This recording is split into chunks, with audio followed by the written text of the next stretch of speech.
A GE Monogram refrigerator that's not cooling can be caused by several issues, including incorrect thermostat settings, dirty condenser coils, or blocked internal vents. To address these problems, start by inspecting the thermostat settings, as the thermostat controls the temperature inside the fridge.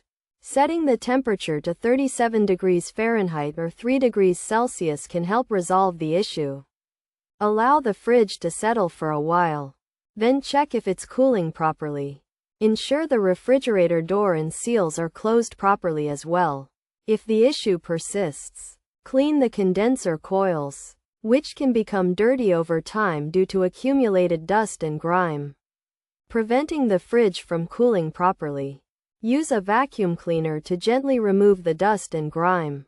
And remember to clean the coils every 12 months for optimum cooling.